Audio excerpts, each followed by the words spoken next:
जय मसीह की। स्वागत है आप सभी का माशी वाइब्स पर, जहां हम बाइबल की अद्भुत और रहस्यमयी कहानियों को गहराई से समझते हैं। आज हम एक ऐसी स्त्री की कहानी लेकर आए हैं जिसकी निष्ठा, प्रेम और विश्वास ने न केवल उसका जीवन बदला, बल्कि पूरी मानवता के उद्धार की योजना में महत्वपूर्ण भूमिका निभाई। यह कहानी है रूत की, एक ऐसी स्त्री जिसने विपरीत परिस्थितियों में भी अपने विश्वास को नहीं छोड़ा। क्या आप जानते हैं रूत कौन थी और उसका जीवन इतना महत्वपूर्ण क्यों था? क्या आपने कभी सोचा है कि उसकी निष्ठा और प्रेम ने कैसे एक नई पीढ़ी को आशीषित किया? और सबसे बड़ा प्रश्न, क्या रूत का जीवन मसीह के आगमन से जुड़ा हुआ था? यह कहानी केवल एक महिला के जीवन की कहानी नहीं है। यह विश्वास, समर्पण और आशा की ऐसी गाथा है जो आज भी हमें प्रेरणा देती है। तो चलिए इस अद्भुत यात्रा पर चलते हैं। लेकिन आगे बढ़ने से पहले, अगर आप चाहते हैं कि बाइबल की और भी अद्भुत कहानियां आप तक पहुंचती रहें, तो वीडियो को लाइक करें, चैनल को सब्सक्राइब करें और कमेंट में जय मसीह की या आमीन जरूर लिखें, क्योंकि आपका एक कमेंट हमें परमेश्वर के कार्यों को और भी अधिक लोगों तक पहुंचाने की प्रेरणा देता है। यह कहानी नाओमी नामक एक महिला से शुरू होती है, जो अपने पति एलीमेलेक और 2 बेटों महलोन और किलियोन के साथ यहूदा के बैतलहम में रहती थी। लेकिन उस समय बैतलहम में अकाल पड़ा, जिसके कारण नाओमी और उसका परिवार मोआब नामक देश में शरण लेने के लिए चले गए। मोआब एक ऐसा देश था जहां के लोग इज़राइल के परमेश्वर को नहीं मानते थे। कुछ वर्षों बाद एलीमेलेक की मृत्यु हो गई। नाओमी के दोनों बेटों ने मोआब की महिलाओं से विवाह किया। महलोन ने रूत से और किलियोन ने ओर्पा से विवाह किया। लेकिन दुख का सिलसिला यहीं खत्म नहीं हुआ। कुछ समय बाद नाओमी के दोनों बेटे भी मृत्यु को प्राप्त हो गए। अब नाओमी अकेली रह गई। उसके पास ना पति था, ना बेटे और ना कोई सहारा। उसने निर्णय लिया कि वह अपने देश यहूदा लौट जाएगी, क्योंकि उसने सुना कि परमेश्वर ने यहूदा की भूमि को फिर से आशीष दी है। नाओमी ने अपनी दोनों बहुओं ओर्पा और रूत से कहा कि वे अपने अपने घर लौट जाएं, ताकि वे फिर से विवाह कर सकें और अपना जीवन नए सिरे से शुरू कर सकें।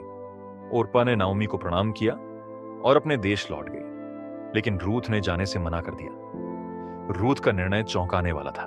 उसने कहा, जहां तू जाएगी वहां मैं भी जाऊंगी, जहां तू रहेगी वहां मैं भी रहूंगी। तेरा परमेश्वर मेरा परमेश्वर होगा और जहां तू मरेगी वहां मैं भी मरूंगी। रूत का यह प्रेम, समर्पण और निष्ठा अद्भुत थी। उसने अपनी सास नाओमी का साथ नहीं छोड़ा और उसके साथ बैतलहम लौट आई।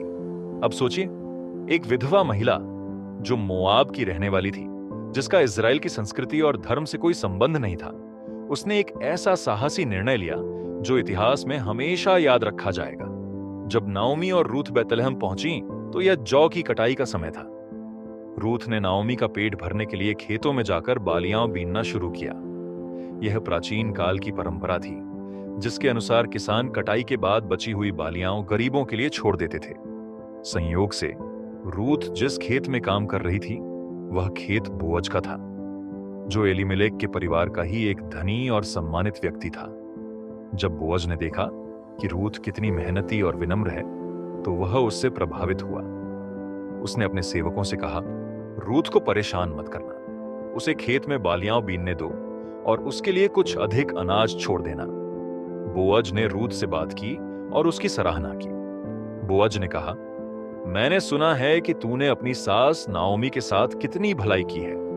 तूने अपने माता पिता और जन्मभूमि को छोड़कर परमेश्वर के लोगों के साथ रहने का निर्णय लिया है। परमेश्वर तेरा प्रतिफल दे और तुझे भरपूर आशीष दे।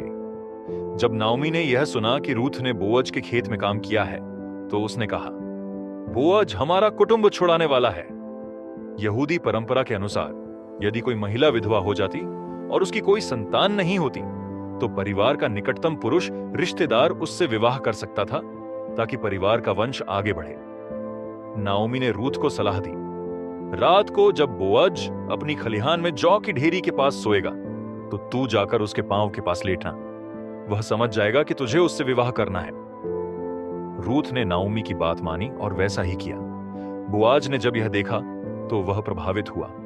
बोआज ने कहा, तूने अपने युवावस्था में किसी जवान का पीछा नहीं किया, न धनी का और न गरीब का। तेरी इस भलाई को देखकर मैं तुझसे विवाह करूंगा। लेकिन बोअज ने यह भी कहा, कि उससे पहले रूथ से विवाह करने का अधिकार परिवार के एक और रिश्तेदार का था। बोअज ने उस रिश्तेदार से बात की, लेकिन जब उसने यह जिम्मेदारी लेने से इनकार कर दिया, तो बोअज ने पूरी रीति रिवाज के साथ रूथ से विवाह कर लिया। रूथ और बोअज का विवाह हुआ और उनसे एक पुत्र उत्पन्न हुआ, जिसका नाम ओबेद रखा गया। ओबेद दाऊद का दादा बना और दाऊद के वंश से ही मसीह यीशु का जन्म हुआ।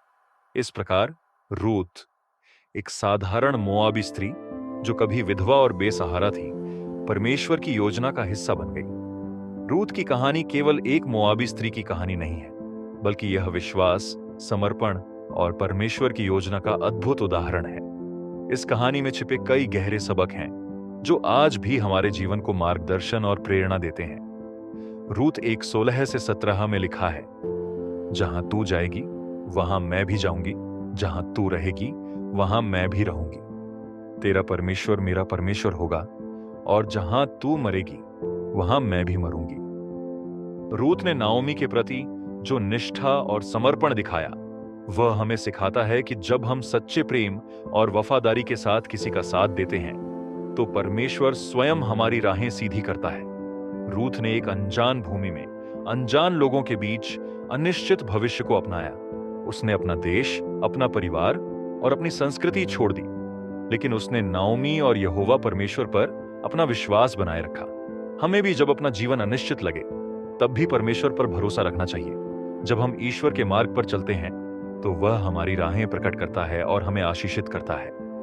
जब रूथ बैतलहम पहुंची, तो उसने बिना किसी शिकायत के खेतों में बालियाम बीनकर नाओमी का पालन पोषण किया। उसकी विनम्रता और परिश्रम ने बोअज को प्रभावित किया और यही उसकी उन्नति का कारण बना।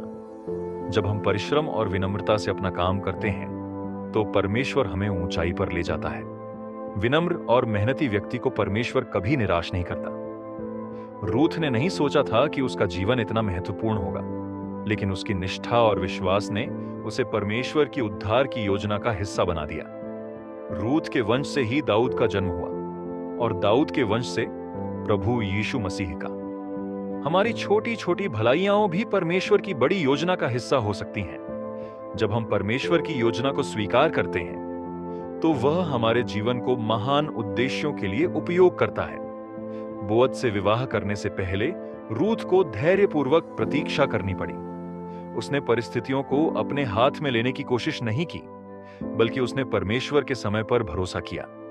जब हम धैर्यपूर्वक प्रतीक्षा करते हैं, तो परमेश्वर अपने समय पर हमारी प्रार्थनाओं का उत्तर देता है। जल्दबाजी में निर्णय लेने के बजाय ईश्वर के समय पर भरोसा करें। रूथ ने नाओमी की सेवा की, उसकी देखभाल की और उसके प्रति प्रेम और सम्मान दिखाया। उसकी इस भलाई का प्रतिफल उसे बोअज का प्रेम और विवाह मिला, जिससे उसका जीवन आशीषित हो गया। जब हम दूसरों की भलाई के लिए कार्य करते हैं, तो परमेश्वर हमें भरपूर आशीष देता है। हमारी भलाई दूसरों के जीवन में आशा और प्रकाश ला सकती है। बोअज ने रूथ से विवाह करने से पहले यह सुनिश्चित किया कि वह परिवार की रीति और व्यवस्था का पालन करे। उसने निकटतम रिश्तेदार को अवसर दिया, लेकिन जब उस व्यक्ति ने इनकार कर दिया, तभी उसने रूथ से विवाह किया। ईश्वर की इच्छा के अनुसार रीति रिवाजों और परंपराओं का सम्मान करना महत्वपूर्ण है। जब हम ईश्वर की विधियों को मानते हैं, तो वह हमारे मार्ग को आशीषित करता है। रूथ की कहानी केवल प्राचीन इतिहास नहीं है, बल्कि यह आज भी हमें सिखाती है कि कैसे हम विश्वास, प्रेम और समर्पण के माध्यम से परमेश्वर के अनंत आशीर्वाद प्राप्त कर सकते हैं। क्या आप भी अपने जीवन में रूथ जैसी निष्ठा और समर्पण दिखाना चाहते हैं? क्या आप भी परमेश्वर के मार्ग पर चलते हुए उसकी आशीषों का अनुभव करना चाहते हैं? यदि हां, तो वीडियो को लाइक करें, चैनल को सब्सक्राइब करें और कमेंट में जय मसीह की या आमीन जरूर लिखें। आपका एक कमेंट और समर्थन हमें प्रेरित करता है कि हम बाइबल की अद्भुत कहानियों को और अधिक लोगों तक पहुंचाएं। परमेश्वर आप सभी को आशीष दें। धन्यवाद।